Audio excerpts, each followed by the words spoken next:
Bismillahirrahmanirrahim. Alhamdulillahi Rabbil alamin.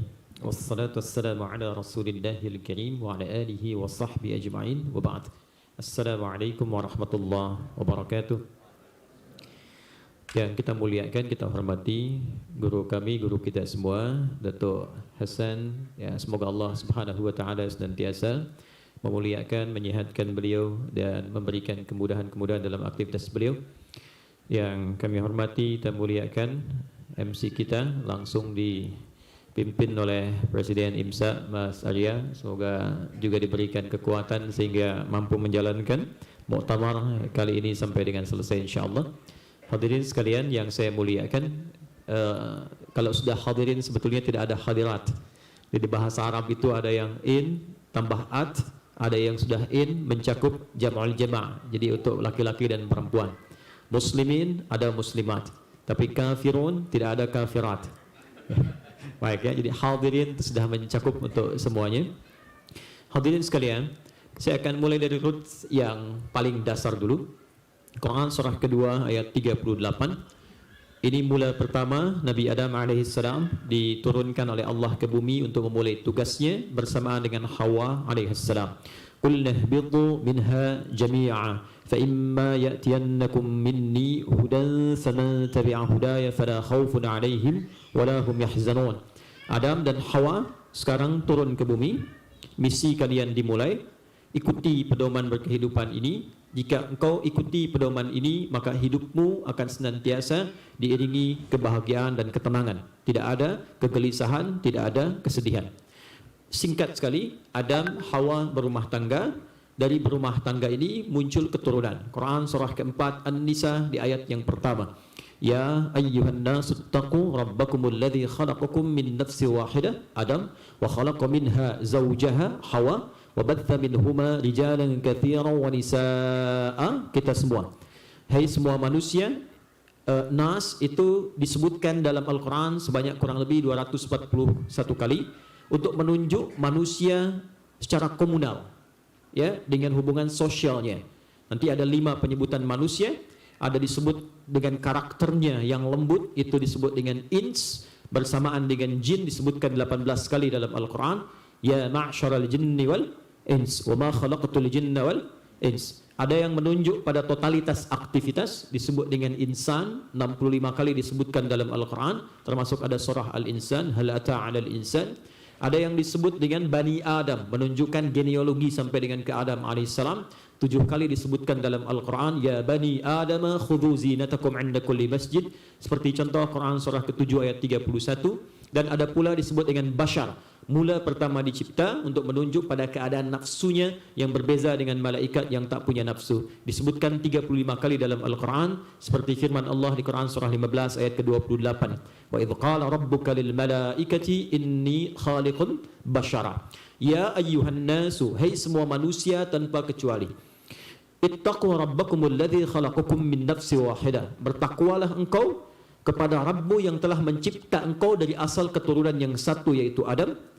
Kemudian setelah itu wa khalaqa minha zawjaha, mencipta pasangannya dari bagian Adam itu. Jadi manusia nanti ada 4 yang tercipta. Ada manusia yang tercipta dari bagian laki-laki, yaitu Hawa. Ada manusia tunggal tanpa laki-laki, tanpa perempuan, yaitu Adam alaihissalam. Ada manusia dari perempuan saja, tak ada lakinya, yaitu Isa alaihissalam. Ada manusia yang dari laki-laki dan perempuan, yaitu kita semuanya. Jadi kalau Yesus dipertuhankan, selalu ada yang bertanya, kenapa Adam tidak dipertuhankan? Karena Adam lahir tanpa ibu dan bapa. Kemudian wabatha minhuma rijalan katsiran wa nisaa. Dari Adam dan Hawa muncullah kemudian keturunan yang menyebar. Penyebarannya ada di Quran surah ke-49 Al-Hujurat di ayat ke-13. Allah berfirman, Ya ayyuhan nasu inna khalaqnakum min dzakarin wa untha wa ja'alnakum syu'uban wa qabaila lita'arafu inna akramakum 'indallahi atqakum. Hai semua manusia, anak cucu Adam yang telah menyebar itu. Di sini titik poin pembahasan kita, dan di sini saya akan sedikit melambatkan ritme uraiannya. Hai semua manusia, anak cucu Adam yang telah tercipta. Inna, sungguh demi keagunganku. Jadi di Quran tuh kalau ada ayat dibuka dengan inna, naknya panjang, itu menunjuk pada ta'zimun nafsi li ta'zimi sya'ni. Saking agungnya informasi yang disampaikan, Allah sampai menghadirkan keagungan zatnya. Jadi penciptaan manusia itu begitu agung. Karena itu hak-hak asasi manusia dijunjung tinggi dan diagungkan dalam Al-Quran. Tak boleh dicela, tak boleh dihinakan, ya, tak boleh dibuat hoax. Maka turun berbagai ayat menjaga kemuliaan manusia. Rangkumannya ada di Quran surah ke-17 Al-Isra di ayat ke-70. Walaqad karramna bani Adam wa hamalnahum fil barri wal bahri. Nah, kemudian sampai ke akhir ayat wa faddalnahum ala katsirin mimma khalaqna tafdila. Kemudian inna khalaqnakum min dzakari wa untha. Anak cucu Adam tu cuma ada dua, tak ada yang ketiga. Kalau tak laki-laki, maka dia perempuan. Karena itu sapaannya tuan dan puan.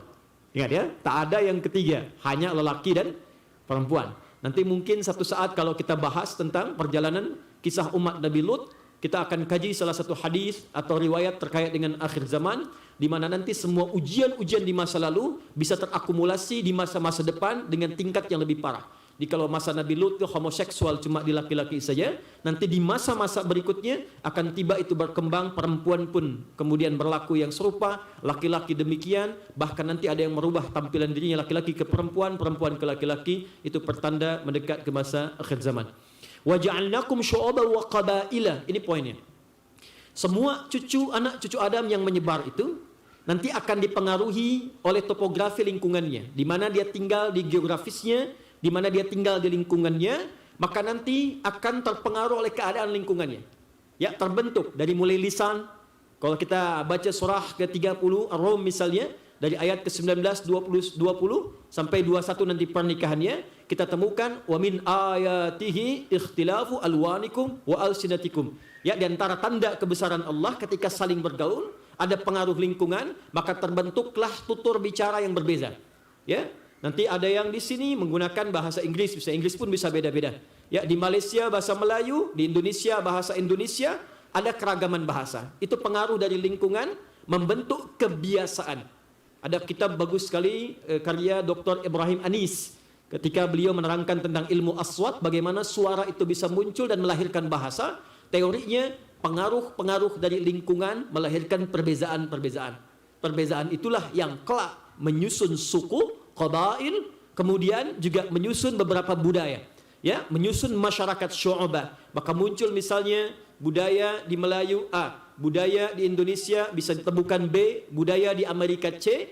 Akumulasi dari budaya ini itulah membentuk yang dinamakan adat istiadat. Tujuannya apa? Membentuk keragaman, dita'arafu, supaya ada warna dalam kehidupan. Jadi bayangkan kalau semua berbicara dengan satu bahasa saja, tak ada warnanya. Bayangkan kalau semua ya tampilannya sama, tak ada rasa keindahan dalam berkehidupan. Karena itu ada yang dibentuk nanti dari tampilan saja, ada yang kulitnya misalnya putih, coklat, ya, itu bukan menunjukkan rasial, tapi dari adaptasi dengan cuaca muncul kemudian beberapa keragaman kulit, warnanya berbeza-beza. Tapi dari situ kemudian membentuk adat istiadat. Secara singkat, ketika Nabi Muhammad SAW diutus untuk berdakwah, di kalangan masyarakat saat itu pun yang disebut dengan jahiliyah, sudah ada adat istiadat. Jadi Nabi diutus dengan risalah Quran, sudah berhadapan dengan masyarakat yang sudah memiliki tradisi sendiri. Tradisinya sudah beda dengan Romawi yang ada di samping kanannya, beda dengan Persia yang ada di samping kirinya. Dan adat ini tidak akan lepas dari 4 bagian. Ini kaidah dasarnya. Adat tidak akan lepas dari 4 bagian. Ada yang terkait dalam Islam itu dengan adat terkait akidah. Kedua, adat terkait dengan ibadah. Ketiga, adat terkait dengan muamalah. Dan yang keempat, adat terkait dengan akhlak.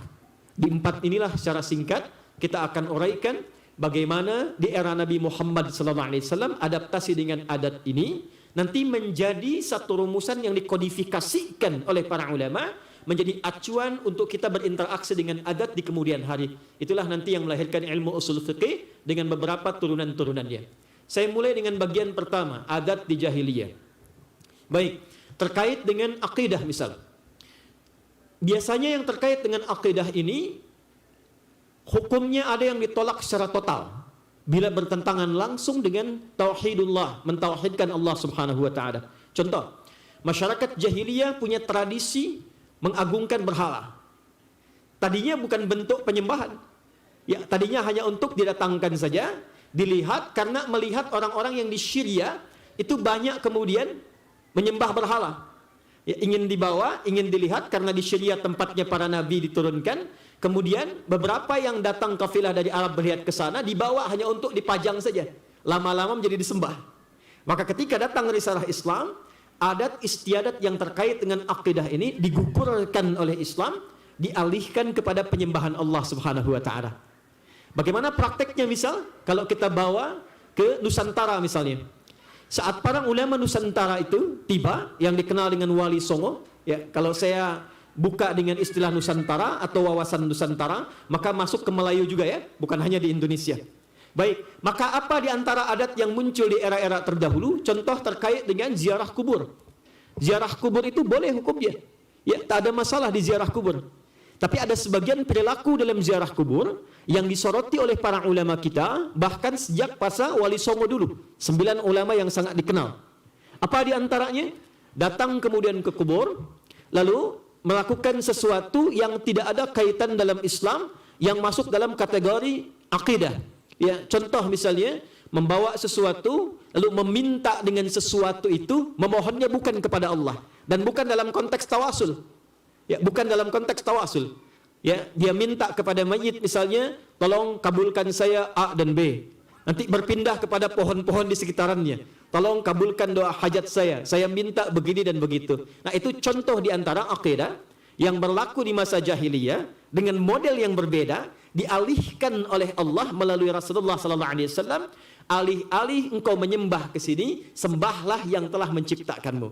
Ini bagian yang pertama. Di dalam akidah, kalau langsung bertentangan dengan syariat dalam konteks penyembahan kepada Allah, maka tuntunan dalam syariat kita, tradisi yang demikian ditepikan, dialihkan dengan cara halus dan lembut kepada penyembahan Allah Subhanahu wa taala.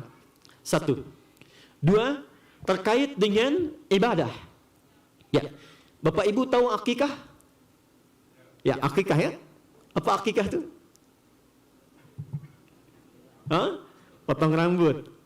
Akikah itu usia anak yang baru terlahir, kemudian paling minimal setidaknya 7 hari, maka setelah itu dipotong rambutnya, diberikan nama, lalu disembelihkan hewan sembelihan ya. Nah, kalau laki-laki 2 kambing kurang lebih, kalau perempuan 1. Itu asalnya dari tradisi jahiliyah. Ya, tradisi, tapi berbeza. Di zaman Nabi sallallahu alaihi wasallam, kalau ada orang lahir, maka dipotongkan hewan untuknya, tapi hewan ini dibiarkan darahnya yang dioles-oles. Ya, tradisinya begitu. Darahnya yang dioles-oleskan. Ya, maka apa yang terjadi? Datang Nabi memberikan tuntunan kepada masyarakat, kebiasaan ini dialihkan, diakomodasi sebagian, dibenarkan kemudian. Maka tetap diberlakukan, silahkan sembelih kata Nabi. Untuk laki-laki 2, untuk perempuan 1. Setelah disembelih itu, bukan darahnya yang dioleskan kata Nabi. Tumpahkan darahnya, bagikan dagingnya sebagai syukur kepada Allah Subhanahu wa taala. Jadi asalnya tradisi jahiliyah, tapi diakomodasi oleh Nabi karena tidak bertentangan langsung dengan ibadah dalam Islam, tapi dibenarkan cara menunaikannya. Ini bagian yang kedua. Itu ada misalnya di Sunan Ibnu Majah nomor hadis 1840. 3, muamalah, saya cepat. Bapak Ibu dengar musik ya? Tadi ada musik ya? Ada nyanyi kan? Apa hukumnya musik? Wah, ini rame ya. Beberapa tempat gara-gara musik, suami istri bisa nggak tegur sapa itu. Ya? Kawan jadi tak kenal lagi gitu ya. Musik itu asalnya juga dari tradisi jahiliyah. Ada tradisinya. Ya. Mulanya dari syair. Syair disebut syair, Datuk juga di bahasa Arab, saya spesialisasi juga di bahasa Arab. Syair disebut syair kalau dia memenuhi 4 unsur. Di antara 4 unsur ini ada musik. Ya, al-fasahah, al-khayal, kemudian nanti uslub, yang keempat adalah musik. Ya, musik. Ada musiknya. Nanti punya mereka 16 rumus. Disebut dengan bahr di ilmu arud. Misal, ada rumus namanya tawil. Tawilun dahudun al-buhuri fadailun, fa'ulun mafa'ilu, fa'ulun mafa'ilu. Kifa dzikra min dzikri habibin wa manzili bisaqtili wa bainad dakhuli fa hawmali. Contoh rajaz. Mustaf'ilun, mustaf'ilun, mustaf'ilun, mustaf'ilun, mustaf'ilun, mustaf'ilun. Sautus safiril bulbuli, hayyaja qalbi thamili, al-ma'u wa dhahru ma'a ma zahri lahdul muqali. Fa anta ya sayyidi wa sayyidi wa maulani, fa kam tajummuni ghazayyinun aqayqali. Kataftuhum nadatin fi li hadha ar-rajuli, fa qala la la la la, faqad ghada muharwili. Wal walad, wali ya wailali, fa qultu la tuwalwili, fa bayyinul lu'lu'ali. Qalat tauhina kaza in razidun muqali, kahatan ka kailali, tabtabuli. Coba ulangi. Madid. Mufa'alatun fa'ilatun. Tala'al badru alaina min thaniyatil. Itu asalnya qasidah. Rumusnya madid. Ada 16 rumus. Yang dipraktikkan di era Nabi, di masa jahiliyah, itu bentuknya banyak. Misal, ada orang bikin qasidah, bikin puisi untuk berzina. Namanya ghazal. Jadi dia bikin rayuan-rayuan lewat puisi supaya bisa berzina dengan orang lain. Ada lagi khamariyat, bikin puisi untuk mabuk. Ya, jadi supaya senang menikmati minuman keras. Di zaman jahiliyah itu pemabuk amatir itu minumnya 5 kali dalam sehari. Itu yang amatir. Jadi kalau baru minum 2 kali, itu baru mulai saja coba-coba itu ya. Itu kalau untuk menarik dia mabuk, ada namanya khamariyat. Sehingga apa yang terjadi? Begitu mereka mabuk menggunakan syair dan bernuansa musik, maka dicela oleh Quran. Ada celaannya. Wasyu'ara'u yattabi'uhumul ghawun, alam tara annahum fi kulli wadi yahimun. Hei, para penyair, pujangga, pemusik itu, kebanyakan mereka tidak bermanfaat waktunya. Datang ke lembah-lembah cari inspirasi, tapi hasilnya berbuat maksiat. Maka turunlah ayat tentang para pujangga, para pemusik. Tapi sisi lain, ternyata ketika Nabi dicela dengan musik, ada orang bikin syair pakai musik, dibela oleh sahabat Nabi, namanya Hasan bin Thabit. Maka Nabi punya pemusik, punya penyair di samping Nabi, yang membela Nabi. Dan ketika membela Nabi, turunlah ayat, illalladzina amanu wa amilus salihat, kecuali yang musiknya diarahkan kepada amal saleh dan nilai-nilai kebaikan. Maka para ulama menyimpulkan dari tradisi ini, musik berkembang dibagi 2 bagian. Jika ada yang berkaitan dengan nilai kebaikan, membawa syiar-syiar kemuliaan, tidak berlebihan, tidak memberikan dampak maksiat, maka diperkenankan dengan batas-batas tertentu. Tapi kalau membawa kepada hanyut sesuatu sehingga lupa dengan kebaikan, dia bisa makruh sampai dengan haram, sehingga ada ulama menempatkan musik seperti hukum nikah. Al-musiqa ta'tarihi ahkamul khamsah. Jadi tengah-tengahnya adalah ibahah, ke kanan sunnah, bahkan bisa wajib, ke kiri makruh, ke kirinya lagi haram. Di masa Islam jaya, musik ini diadopsi menjadi teori gramatikal memudahkan belajar pengetahuan. Contoh, di masa-masa Islam jaya di Andalusia, itu para ulama kalau ingin membuat metode-metode mengajar, semua pakai syair. Kita kenal alfiyah ya. Alfiyah itu metode gramatikal bahasa Arab, menghimpun nahwu dan saraf, hafal 1002 bait, maka menguasai semua kaidah bahasa Arab. Kalamuna lafzun mufidun kastaqim, wasbun wa fi'lun thumma harfunil kalim, wahiduhu kalimatun wal qawlu am, wa kilmatun biha kalamun qad yu'am, bil jarni wat tanwini wan nida wa al, wa mustadin lil ismi tamyizun hasal, bita fa'alti atat wa ya if'anli wa nun iqbalanna fi'lun yanjali. Itu ada musiknya. Tapi tak ada yang mengharamkan itu, semua membenarkan. Ada alfiyah di ilmu hadis, ada alfiyah asy-Syatibi, ya, ada nazamnya, nazam Syatibi ya. Maju lagi diserap di Persia, maka muncul notasi. Dari situ muncul notasi. Dal ra mim fa sod lam sin dal. Do re mi fa sol la si do itu diambil dari khazanah Islam. Dal ra mim fa sod lam sin dal. Disitulah menjadi notasi yang bisa dibaca. Jadi dikembangkan menjadi alat-alat musik. C, D, E, F, G, A, B, C, G, A, B, C, D, F, G, D, F, G, A, B, C, D, A, B, C, D, F, G, A, F, G, A, B, C, D, E, B, C, D, E, F, G, A, B, F, G, A, B, C, D, A, F, C, D, A, F, G, A, B, C. Tapi saya tak bisa main-main musik ya, karena gelombangnya beda. Tapi saya hafal, tahu, karena riset. Nah, maka dari situ kemudian dikembangkan. Ada tradisi-tradisi musik yang kita dapati. Ada nasyid, kita kenal dulu nasyid ya. Dari akapela sampai diiringi dengan alat. Membawa kepada ketaatan, kita ingat dengan Allah. Ada Raihan, ada Hijaz di Malaysia. Indonesia ada The Fikr ya. Kemudian ada The Zikr dan sebagainya. Itu sah, tidak ada masalah. Tapi ketika musik digunakan untuk maksiat kepada Allah, cinta satu malam, apalagi itu, ya, dan seterusnya. Itu yang dari liriknya bertentangan, maka tradisi itu ada yang bisa dibenarkan, diakomodir oleh syariat, ada yang ditolak secara langsung. Yang keempat, yang terakhir, akhlak. Yang terakhir, akhlak. Akhlak ini ragamnya banyak. Pakaian. Di pakaian ini penyelaras akhlak.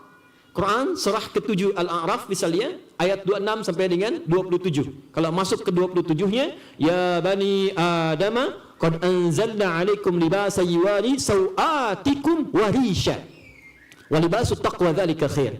Hei anak cucu Adam, kami telah turunkan kepada kalian aturan berpakaian. Tapi modelnya silahkan kembangkan. Tampil seindah-indahnya. Tapi bagaimana tampil yang indah itu? Adat nanti, tradisi akan mendorong setiap orang punya keragaman, bahkan pakaian-pakaian berbeza. Di zaman jahiliyah ada pakaian yang disoal. Pakaiannya bagus, tapi ditujukan untuk menarik perhatian lawan jenis supaya bisa melakukan perbuatan zina. Maka turun Quran surah ke-33 Al-Ahzab di ayat 33 itu. Wa qarna fi buyutikunna wa la tabarrujna tabarrujal jahiliyatil ula. Jadi kalau perempuan jahiliyah dulu pengen menarik perhatian lawan jenisnya, di antara perempuannya dia pasang gelang di kakinya, bunyinya tinggi kayak perempuan India. Jadi kalau dia jalan cik ya, itu kelihatan oleh orang. Lalu dia desain pakaiannya supaya semenarik mungkin.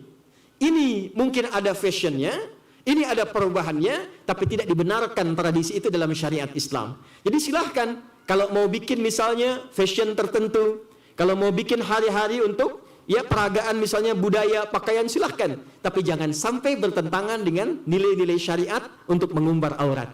Maka kita kenal ada batik misalnya, silahkan. Ya, tradisi di Arab menggunakan jubah, silahkan. Tapi tidak harus misalnya itu dibawa menjadi ketentuan syariat. Kalau orang pakai jubah, masuk Islam harus pakai jubah. Tidak. Ya silakan, Melayu ada pakaiannya, boleh. Sepanjang tidak mengumbar aurat. Di Indonesia, Malaysia punya batik, punya baju koko misalnya, ya baju takwa, silakan digunakan. Jadi tidak harus menjadi Muslim, dicirikan dengan pakaian tertentu, maka dengan itu sah klaim dianggap sebagai seorang Muslim. Tidak. Pakaian bisa beragam, ya keadaan bisa berbeda-beda. Bahkan pakaian yang di Asia, ya, Asianya kita di mana? Asia Tenggara. Dibawa ke Asia Barat bisa berbeda. Saya tinggal di beberapa negara di Timur Tengah. Misal di Libya saja. Kita pakai sarung ya, Datuk ya. Di Malaysia, tuan-puan, bapak ibu kita pakai sarung. Anda kalau siang-siang pakai sarung di Libya atau di Saudi, pakai sarung siang-siang, di Libya lah. Itu pasti akan mendapatkan sambutan meriah dari masyarakat. Ya. Ya. Kenapa? Karena yang pakai sarung laki-laki siang hari cuma dua. Pertama baru dikhitan, kedua malamnya baru menikah. Nah, jadi menjadi Muslim untuk berakhlak seperti pakaian, tidak harus kemudian kita menggunakan seperti bagus, tidak ada masalah. Ingin seperti orang Arab pakai jubah, santai, nyaman, boleh. Tak ada masalah di sini, bisa. Ya, mau pakai jas, silahkan, tak ada batasan. Yang penting tidak mengumbar aurat dan tidak menampilkan bertentangan dengan syariat-syariat yang pokok. Itu diantara hal yang bisa kita tampilkan. Terakhir, saya ingin tutup dengan bagian yang sangat indah. Kita di Nusantara, kalau sedang Nusantara saya mencakup semua. Orang tua kita dulu cakapnya tak panjang. Tak banyak mereka memberikan tausiah. Tapi contohnya banyak. Kenapa kita pakai kopiah? Padahal ini bahasa Arabnya bukan kopiah. Ya, bahasa Arab bukan kopiah. Kemudian baju sampai dengan ke bawah. Saya ingin ambil contoh begini. Dengar ibu, Pak, baju koko. Baju koko itu serapan dari takwa namanya. Baju takwa diserap dengan koko. Itu terambil dari Quran. Walibasut taqwa dzalika khair. Quran surah ke-7 Al-A'raf ayat 27. Hei, sebagus-bagusnya pakaian, cari pakaian yang mendekatkan dirimu kepada Allah Subhanahu wa taala. Nanti ditafsir di ayat 31. Jangan-jangan, maaf ya, akhlak ini akhlak. Jangan-jangan Anda datang ke pesta, Anda datang ke panggilan manusia, pakaiannya bagus. Disiapkan jauh-jauh hari, dijahit, dibagus-baguskan, tapi ketika ada panggilan dari Allah datang dengan pakaian begitu saja. Mau kena, belum dicuci 3 bulan. Ya kan? tampil pakai kaos oblong, maka turunlah Quran surah ke-7 ayat 31. Ya bani Adam, khudhu zinatakum 'inda kulli masjid. Hei anak cucu Adam, kenakan pakaian terindahmu ketika ada panggilan dari masjid. Karena itu, orang kalau sudah pakai baju koko, baju takwa, ya, dia merasa lebih dekat dengan Allah. Sehingga seakan jadi pakaian syariat. Jarang ada orang ke kafe, apalagi ke diskotik pakai baju koko kan? Ya, ada tempatnya. Nah, ini yang dimaksudkan, pakai pakaian yang mendekatkan dirimu kepada Allah. Bawahnya sarung. Sarung itu bahasa Arabnya sebetulnya izar. Tapi sarung itu terambil dari akar syara'an, syariat. Dan liputi, tutupi dirimu dengan syariat. Dari ujung kepala sampai ujung kaki. Maka ketika Anda menggunakan sarung, syara'an, itu komitmen awal untuk bersyariat. Kemudian kalau sudah pakai sarungan, syara'an, syariat, bajunya koko, atasnya khufyah. Pakai peci, bukan taj, khufyah. Khufyah itu tunduk patuh kepada Allah. Kalau Anda sudah bersyariat, sudah baik, maka jangan sombong. Jangan merasa yang paling hebat. Jangan merasa yang paling tinggi. Tunduk patuh kepada Allah. Lalu kakinya, alasnya, kasutnya itu disebut dengan baqya.